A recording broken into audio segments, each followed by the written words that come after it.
Saudara tahu nggak lagu ini dikutip dari Yeremia? Ya.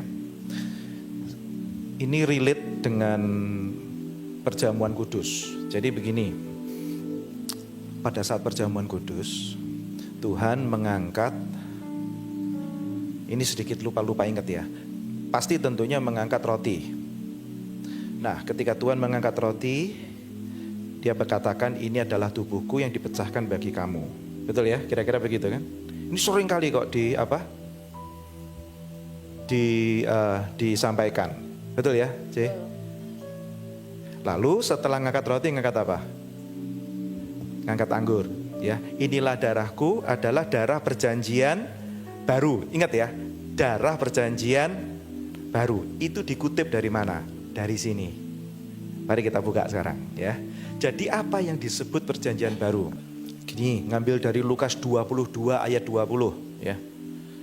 22 ayat 20. Coba saudara lihat. Nah, Bapak Ibu baca. Supaya Bapak Ibu tahu ya, ini yang sering dikutip dalam perjamuan kudus. Tapi saya nggak pernah plek-keteplek ya.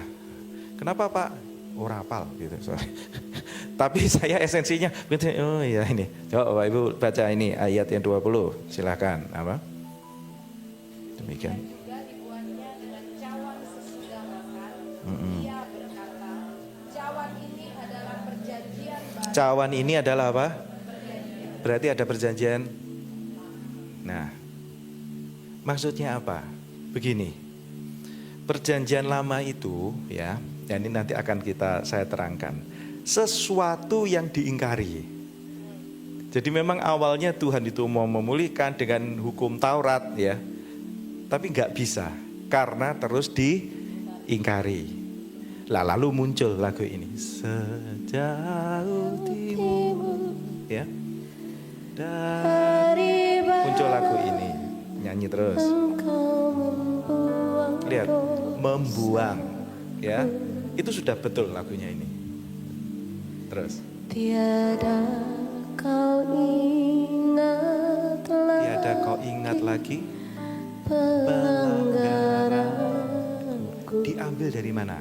Diambil dari Yeremia. Nah, ini ayo kita baca. 31 ya, mari. Sesungguhnya apa? Akan datang waktunya, gimana? Demikianlah firman Tuhan, aku akan mengadakan perjanjian baru. Sama enggak dengan Lukas 22:20? Sama enggak? Sama ya. Perjanjian baru dengan kaum Israel dan kaum Yehuda. Dibaca 32, ayo.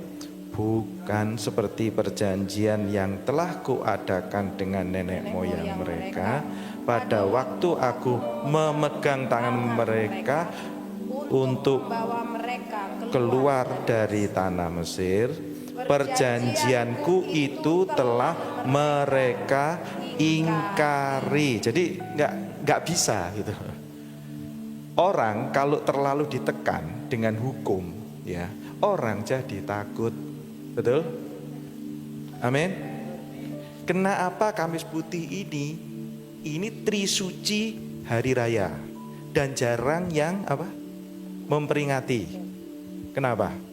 Takut saudara memperingati hari ini. Karena kan dibicarakan kekudusan. Nanggap? Jadi mending tidak usah dirayakan. Nah, tetapi justru kebalikannya, Kamis Suci ini berbicara tentang kasih karunia. Lah, wong yang terjadi di sini apa? Apakah saling nuding kesalahan? Tuhan mengajarkan apa? Satu kata yang muncul hari ini. Ayo. Satu kata yang muncul hari ini, yang keluar dari mulut Yesus. Keluarnya hari Kamis, apa?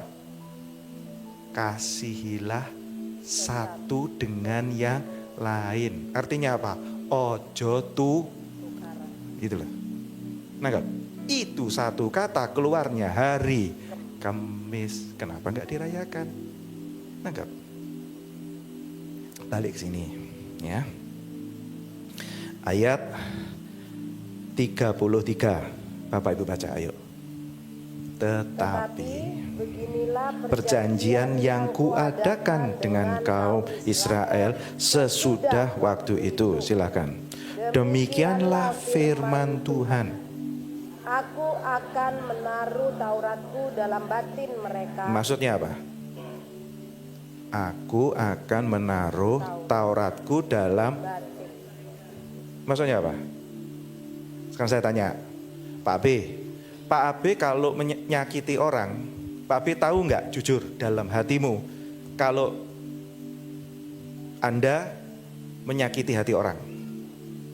Kok bisa tahu? Ini yang dimaksud. Orang itu tahu perasaannya. Wah, aku tas ngeloroni wong iki ya. Itu sudah ngerti. Bisa nangkep? Kan insting kan? Ayo kita baca lagi. Tetapi beginilah perjanjian yang baru ya. Tadi kan Pak, jadi Bapak Ibu waktu minum perjamuan, Yesus berkata ini perjanjian apa? Baru. Lah perjanjian yang baru ini isinya apa? Tuhan berkata, aku nanti akan naruh Taurat dalam batin mereka. Lanjut. Dan menuliskannya dalam hati. Sehingga semua orang itu akan tahu kalau dia berbuat salah.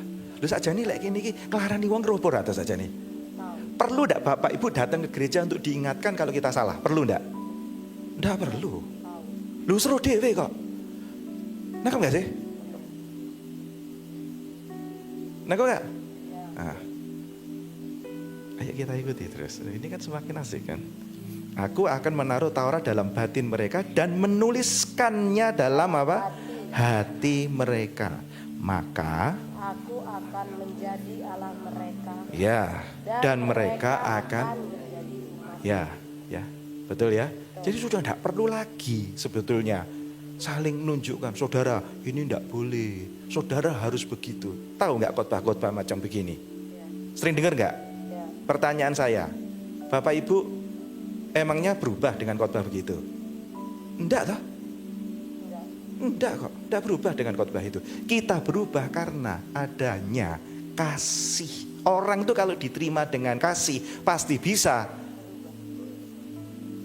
Orang kalau dilarang malah enggak mau berubah. Betul apa enggak? Lanjut. Dan Ayo 34 ya. Ini silakan 23. Dan tidak usah lagi orang mengajar sesamanya. ya betul kan sudah ngomong. Lan, betul nggak? Nggak usah lagi orang Mengajar sesamanya. kan bukan kata-kata saya. Yeremia yang ngomong. Jadi ngajar moral, saudara jadi anak Tuhan harus begini. Ayo dibaca 23. Dan tidak usah lagi orang mengajar sesamanya. Nggak usah. Ngapain diajari? Hah? Ngapain diajari? Nangkep ya? Nangkep ya? Nah, terus. Atau ngajar saudaranya dengan mengatakan, kenalah Tuhan. saudara harus tahu Tuhan kita itu. Ngono kuwi ora usah diajarne, ora usah diilingni. Nangkep? Karena apa? Karena hal begitu sudah ada dalam hati kita masing-masing. Ya apa enggak? Ya apa enggak? Tapi 99% rumah ibadah itu isine cuman ngajar moral. Betul apa enggak? Makanya orang jadi enggak nyaman datang ke gereja. Betul? Betul apa ora? Bapak Ibu datang hari ini. Wani nggih klambi putih. Sakjane ning jero atimu iki krasa gak? Lek kene iki wis akeh dosanya. Krasa apa ndak? Loh kok wani? Karena Bapak Ibu tahu ketika ketemu sama saya mesti ora tak entai. Betul toh? Khotbah saya ndak mungkin toh ngelek-ngelek. Betul toh? Oh, makanya wani toh. Nah kira-kira begitulah. Bisa nangkap? Ayo diwaca nih ya, ayat 34. Tidak usah 23 ayo. Dan tidak usah lagi orang mengajar sesamanya atau mengajar saudaranya dengan mengatakan kenallah Tuhan, Sebab mereka, lu kenapa tidak perlu diajarkan Lan? Sebab mereka kita ini mau besar, mau kecil, akan ngerti dewe. amin. Ya ora? Ya. Nangkep buka? Amin. Nah, terus. Demikianlah firman Tuhan. Sebab aku akan mengampuni kesalahan mereka dan tidak lagi mengingat dosa mereka. Jauh timur Nangkep semuanya? dari barat, Engkau membuang dosaku. Ayo nyanyi semuanya. Tiada kau ingat lagi pelanggaranku. Amin. Terima kasih Tuhan. Jauh ke dalam tubir laut, Kau melemparkan dosaku. Tiada kau perhitungkan kesalahanku. Nah sekarang, kalau gitu ngapain kita ke gereja? Kita di sini bukan masuk dalam rumah ibadah, enggak. Kita di sini kumpul karena kita tahu kita disayang oleh Tuhan. Amin. Betul? Amin. Betul? Betul. Bukan belajar hukum, bukan belajar yang boleh yang mana, yang enggak boleh yang mana. Sudah. Lho kowe roh buka terjadi lek kowe iki keliru to Lan. Jane lho, meskipun tahu lah. Lho kok lah ini anak kecil ini. Kamu tahu Joseta? Kalau kamu nakal lu jane awakmu roh buka. Tahu. Perlu mama kasih tahu kamu salah. Enggak perlu. Cukup mama lihat kamu.